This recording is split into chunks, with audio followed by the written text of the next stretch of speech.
कि अब इसी फार्म हाउस पर हो सकता है अपनी परेशानियां लेकर आए। हो सकता है कि अब क्योंकि ओम प्रकाश चौटाला सुनने के लिए वहां पर मौजूद नहीं रहेंगे, उनके जगह कोई और उनकी समस्याएं सुने, उन लोगों की समस्याओं को आगे तक पहुंचाए, उसका समाधान करे। लेकिन कहीं ना कहीं आगे ऐसा होगा कि जब लोग ओम प्रकाश चौटाला की कमी को महसूस करेंगे, क्योंकि एक बहुत बड़ी शख्सियत वो रहे, राजनीति में उनका बहुत रुतबा रहा और राजनेता के तौर पर भी अगर देखा जाए तो जनता से वो हमेशा जुड़े हुए रहे। लेकिन इससे पहले भी मैंने एक सवाल आपसे किया था कि हर मौके पर ओम प्रकाश चौटाला को देखा जाता था कि हरी पगड़ी वो पहनते थे, और अभी भी जो फोटो फ्रेम वहां पर लगा हुआ है उसमें भी जो तस्वीर है उसमें भी हम देख रहे हैं कि ओम प्रकाश चौटाला के सर पर वो हरी पगड़ी है। उसके पीछे का क्या कारण था, क्यों वो हमेशा वो हरी पगड़ी पहनते थे?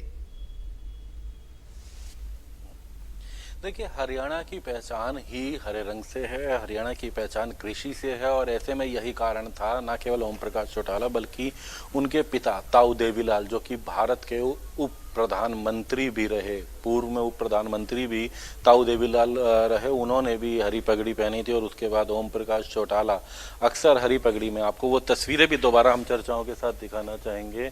यहाँ पर अगर बात करें तो ओम प्रकाश चौटाला की वो तस्वीर जिस पर आज लोग श्रद्धा सुमन अर्पित कर रहे हैं, पुष्प अर्पित कर रहे हैं हरे रंग की पगड़ी में, और ओम प्रकाश चौटाला का जो पार्थिव शरीर है वो जब यहाँ अंतिम दर्शनों के लिए रखा गया तो उस पर भी जो है हरी पगड़ी उन्होंने वहां पर पहनी है।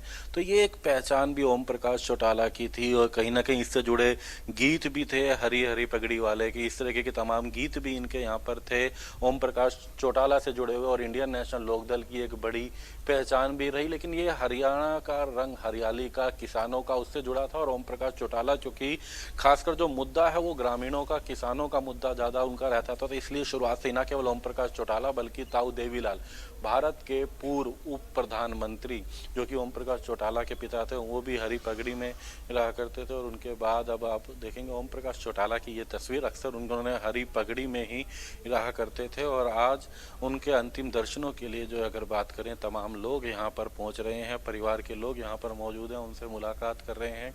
आपको एक तस्वीर दिखाना चाहेंगे, यहाँ पर आप देखेंगे रणदीप सिंह सुरजेवाला, कुमारी शैलजा यहाँ पर बैठे हुए हैं। अगर बात करें तो वो यहाँ पर बैठे हुए हैं, यहाँ पर लोगों के साथ जो है चर्चा कर रहे हैं, परिवार के साथ मुलाकात यहाँ पर कर रहे हैं। आपको सीधा तस्वीरें जो हैं वो दिखाना चाहेंगे, यहाँ पर आप देख सकते हैं। तो जहाँ तक ओम प्रकाश चौटाला की हम बात कर रहे थे, इसमें कोई दो राय नहीं है, एक हरी पगड़ी एक अलग पहचान, अलग कहीं ना कहीं उनकी रहती थी ओम प्रकाश चौटाला की, एक हरे रंग से। हरियाणा कहा भी जाता है कि हरी की नगरी, हरा कलर, खेती बाड़ी, इससे जुड़ा उनका कहीं ना कहीं था। यही कारण था कि इंडियन नेशनल लोकदल में हरी पगड़ी रही। लेकिन मुख्यतः ओम प्रकाश चौटाला के सिर पर, उससे पहले ताऊ देवीलाल के सिर पर ये हरी पगड़ी रहा करती थी। और ओम प्रकाश चौटाला जिनका आज अंतिम संस्कार जो है वो किया जाएगा। फिलहाल अगर बात करें तो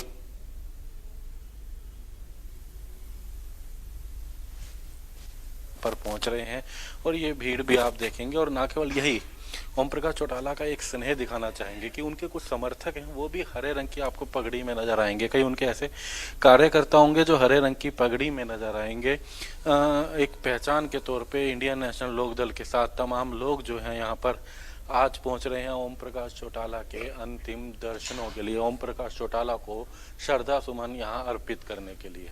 बिल्कुल दीपक जी, क्योंकि इससे पहले भी हमने जब बात की थी तो आपने बताया था कि यही वो फार्म हाउस है जहां पर लोगों की समस्याएं सुनते रहे हमेशा ओम प्रकाश चौटाला, और लोग अपनी समस्या लेकर उनके पास पहुंचते रहे और उनका समाधान करने की पूरी कोशिश भी ओम प्रकाश चौटाला की रही। लेकिन अब आखिरी क्या इच्छाएं उनकी रही थी, क्या ऐसी मुद्दे रहे थे जो कि वो आगे तक पहुंचाना चाहते थे? कौन से ऐसे मुद्दे थे जिनका समाधान वो चाहते थे, या फिर लोगों के हित में वो चाहते थे कि उनकी